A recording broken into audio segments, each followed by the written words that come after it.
सोलन में हर्षोल्लास के साथ मनाई गई अंबेडकर जयंती कार्यक्रम में राज्यपाल श्री प्रताप शुक्ल बतौर मुख्य अतिथि रहे मौजूद। सिंगापुर शैक्षणिक यात्रा के लिए रवाना हुए शिक्षक सीएम सुक्खू ने 70 शिक्षकों को किया रवाना, कहा एमडीएम में सुधार करेगी सरकार।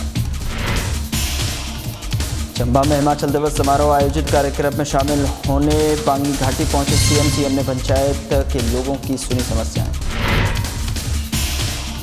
हमीरपुर को अंबेडकर जयंती पर मिली करोड़ों की सौगात, सीएम सुक्खू ने किया अंबेडकर की प्रतिमा का अनावरण, संविधान निर्माता को अर्पित की श्रद्धांजलि।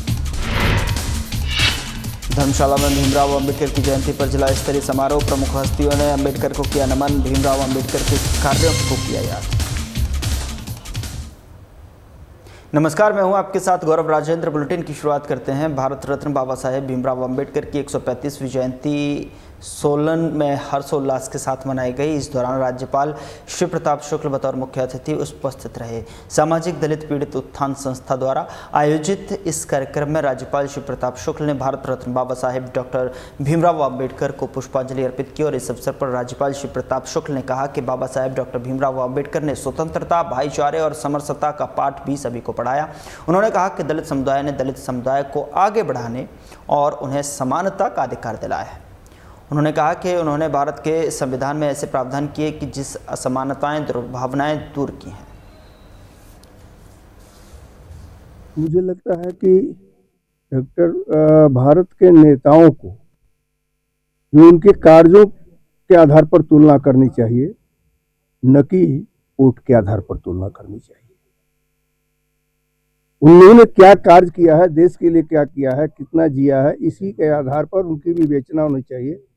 मैं समझता हूं कि डॉक्टर भीमराव अंबेडकर जी का जो बचपन से संघर्ष रहा है वह याद करने लायक है। जो शिक्षा रही है वो याद करने लायक है। जो संविधान के निर्माण में एक महत्वपूर्ण भूमिका रही है वह याद करने लायक है। जो समाज को जोड़ने का काम किया है वह याद करने लायक है। तो इस नाते मुझे मेरा यह मानना है कि उनको इसी आधार पर याद करना चाहिए कि भारत के जीवंतता के लिए उन्होंने क्या किया। और आज का कार्यक्रम मैं समझ रहा हूँ कि इसी दिन सीएम सुखविंदर सिंह सुक्खू ने प्रदेश सचिवालय से समग्र शिक्षा अभियान के तहत 70 शिक्षकों के दल को शैक्षणिक यात्रा के लिए सिंगापुर रवाना किया। इस अवसर पर शिक्षा मंत्री रोहित ठाकुर भी उपस्थित रहे और मुख्यमंत्री ने कहा कि पिछले 2 सालों में सरकार ने शिक्षा क्षेत्र में क्रांतिकारी बदलाव किए हैं। उन्होंने मिड डे मील की गुणवत्ता सुधारने की बात कही और बताया कि इसकी शुरुआत जो है Rajiv Gandhi day boarding school से की जाएगी और जहाँ बच्चों को जो है भोजन के लिए नई SOP तैयार की जा रही है। बता दें कि सीएम सुक्खू ने पूर्व सरकार की आलोचना करते हुए कहा कि बीजेपी ने बिना सुविधाओं के स्कूल खोले, जबकि वर्तमान सरकार गुणवत्तापूर्ण शिक्षा पर जोर दे रही है। प्रदेश की आर्थिक स्थिति पर बोलते हुए उन्होंने कहा कि अर्थव्यवस्था सुधारने के लिए कड़े फैसले लिए जा रहे हैं, जो कि शुरुआत में कड़वे जरूर होंगे लेकिन भविष्य में मीठे फल देंगे। डुग्गर और बैरासोल हाइड्रो प्रोजेक्ट को सरकार टेक ओवर करेगी। जो हमने वित्तीय स्थिति में कुछ फैसले किए हैं, ये फैसले थोड़े से कड़वे जरूर हैं, लेकिन इसका आंवले की तरह आने वाले वक्त में मीठा स्वाद है। पर जो फैसले हमने 1 साल पहले किए थे, अब उन फैसलों का असर दिखने लगा है और इस वर्ष पिछले वित्तीय वर्ष की तुलना में अधिक सुधार हो रहा है। और मेरा ये मानना है कि इस वर्ष हमारी अर्थव्यवस्था पटड़ी पर आ जाएगी और 2027 में जो आत्मनिर्भर बनने की बात कर रहे हैं, हम 2027 में आत्मनिर्भर बनेंगे और 2032 में हिमाचल प्रदेश हिंदुस्तान का सबसे समृद्धशाली प्रदेश बनेगा। जहाँ शिक्षा में क्रांतिकारी बदलाव हुआ, वहाँ हमने बिजली क्षेत्र में क्रांतिकारी बदलाव किया। आपने देखा कि हाई कोर्ट में हमारी सरकार ने 500 मेगावाट का डुगर जो प्रोजेक्ट था, जब NHPC ने मना कर दिया कि हम 12, 18, 30 और 40 साल बाद प्रोजेक्ट वापस नहीं देंगे, हम अपनी प्रोजेक्टों को जिंदगी भर के लिए नहीं दे सकते। हमने उसकी एफिडेविट फाइल कर दिया और उस प्रोजेक्ट को हम टेक ओवर करने जा रहे हैं और जल्दी ही SJVN के 3 प्रोजेक्ट धोला से टूरी सुनी नीरोगी। सीएम सुखविंदर सिंह सुक्खू हिमाचल दिवस समारोह के लिए चंबा जिला की पांगी घाटी में पहुंचे। धर्मास हेलीपैड पर उतरने के बाद सीएम ने मीडिया से बात की। वहीं सीएम ने धर्मास, लुज और सुराल पंचायत के लोगों की समस्याएं सुनी और महिलाओं के साथ जनसंवाद किया। ऐसी कोई कटौती नहीं है। जो भी स्कीम बेस्ड योजनाएं आ रही है उसके लिए बहुत पैसा मिल रहा है। अभी स्पीति में हमने बोझ सर्कट को डेवलप करने के लिए 30 करोड़ रुपए का प्रावधान किया है और स्पीति में अभी हमने एक हाई एंड ब्रिज बनाने की बात की है। तो महज आंकड़ों में ना जाकर व्यक्तिगत तौर से जो भी स्कीम्स हमारे को अनुराधा जी बता रहे हैं उन स्कीम्स में हम पैसा उपलब्ध करवा रहे हैं। अब ट्राइबल जो इलाका है बहुत बड़ा हो चुका है। कोई पालमपुर का इलाका भी ट्राइबल में आ चुका है, कई क्षेत्र ट्राइबल में लोगों में आ चुके हैं। तो इसलिए बजट के मामले में नहीं, स्कीम के मामले में देखिए कि हमको जिस भी योजना के लिए पैसा चाहिए उसके लिए पैसा उपलब्ध है। अब तो 2 पावर प्रोजेक्ट यहाँ आने वाले हैं, सैली और म्याड़ का, जिसमें हमें 12, 18 और 30 और 40 साल बाद प्रोजेक्ट वापस मिलेगा। यहाँ के लोकल लोगों को रोज़गार मिलेगा और दूसरा यहाँ के लोकल लोगों को काम मिलेगा।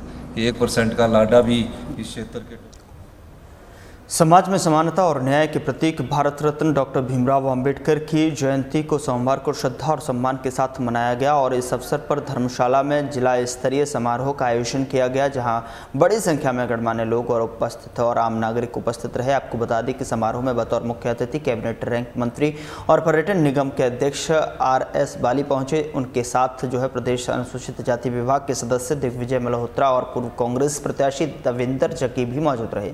इस अवसर पर RS बाली ने डॉक्टर अंबेडकर को श्रद्धांजलि अर्पित करते हुए कहा कि वे भारतीय संविधान के शिल्पकार ही नहीं बल्कि सामाजिक समानता के प्रबल पक्षधर भी थे। उन्होंने कहा कि डॉक्टर अंबेडकर ने समाज को एकजुटता और समरसता का मार्ग दिखाया। आज उनके विचार न सिर्फ प्रेरणा हैं बल्कि सामाजिक परिवर्तन की दिशा मार्गदर्शन भी करते हैं। भीमराव अंबेडकर जी की आज जयंती में जिला स्तरीय एक बहुत बड़ा अधिवेशन, एक बहुत बड़ा प्रोग्राम पूरे ज़िले में जो उनके श्रद्धालु हैं और उनसे जो प्रेरणा लेते हैं हम सभी ने रखा है और मैं इसमें अपने को भी एक हिस्सेदार मानता हूँ, क्योंकि बाबा साहब के पद चिन्हों पे, उनकी शिक्षा पे, संविधान की शिक्षा जो उन्होंने पूरे देश को दी उसके ऊपर हम सब चलते हैं, देश चलता है। और आज जिला स्तरीय जो अधिवेशन है उसके अंदर मुझे आने का सौभाग्य प्राप्त हुआ। मुख्य अतिथि तो मैं नहीं कहूँगा, मुख्य अतिथि लोगों ने एक शब्द बनाया है, पर उनको अपनी प्रेरणा मानता हुआ, उनका ये एक आप समझ लीजिए उनका एक फॉलोअर होने के नाते मैं यहाँ पहुँचा हूँ। मुख्यमंत्री सुखविंदर सिंह सुक्खू ने संविधान निर्माता भारत रत्न डॉक्टर भीमराव रामजी अंबेडकर की जयंती के उपलक्ष्य पर जिला हमीरपुर के उपायुक्त कार्यालय परिसर में डॉक्टर अंबेडकर की प्रतिमा का अनावरण किया और लगभग 38 करोड़ रुपए की विभिन्न विकास कार्यों के उद्घाटन और शिलान्यास किए। इसके बाद उपायुक्त कार्यालय परिसर में कांग्रेस पार्टी के अनुसूचित जाति विभाग की ओर से आयोजित अंबेडकर जयंती समारोह में संविधान निर्माता को श्रद्धांजलि अर्पित करते हुए मुख्यमंत्री ने कहा कि डॉक्टर अंबेडकर ने भारतीय संविधान को ऐसी अद्भुत संरचना प्रदान की है जिससे प्रत्येक नागरिक और समाज के सभी वर्गों का कल्याण और उत्थान सुनिश्चित हुआ है। उन्होंने कहा कि डॉक्टर अंबेडकर के जीवन से प्रेरणा लेकर राज्य सरकार हिमाचल प्रदेश को आत्मनिर्भर और सबसे समृद्ध राज्य बनाने की दिशा में कार्य कर रही है। वहीं मुख्यमंत्री ने कहा कि प्रदेश सरकार हिमाचल में सर्वश्रेष्ठ स्वास्थ्य और शिक्षण प्रणाली स्थापित करेगी। हमीरपुर चिकित्सा महाविद्यालय में कार्डियोलॉजी विभाग के बाद में अब नेफ्रोलॉजी और न्यूरोलॉजी विभाग भी खोले जाएंगे, जिससे कि किडनी और न्यूरो की समस्याओं से जूझ रहे मरीजों को यहीं पर आधुनिक चिकित्सा सुविधाएं उपलब्ध होंगी।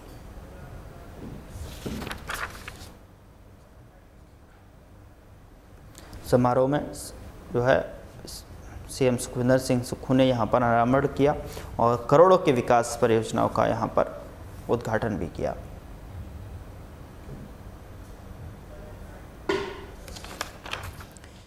CM ने अंबेडकर की प्रतिमा का अनावरण किया कार्य और करोड़ों के विकास कार्यों का भी उद्घाटन शिलान्यास करते हुए यहाँ पर डॉक्टर भीमराव अंबेडकर की अद्भुत संरचना प्रदान की है, जिसमें कि उन्होंने अंबेडकर की जयंती पर ये प्रतिमा का अनावरण करते हुए प्रदान की और प्रत्येक नागरिक और समाज के सभी वर्गों का कल्याण उत्थान सुनिश्चित हुआ है। उन्होंने कहा कि डॉक्टर अंबेडकर के जीवन से प्रेरणा लेकर राज्य सरकार हिमाचल प्रदेश को आत्मनिर्भर और सबसे समृद्ध राज्य बनाने की दिशा में कार्य कर रही है।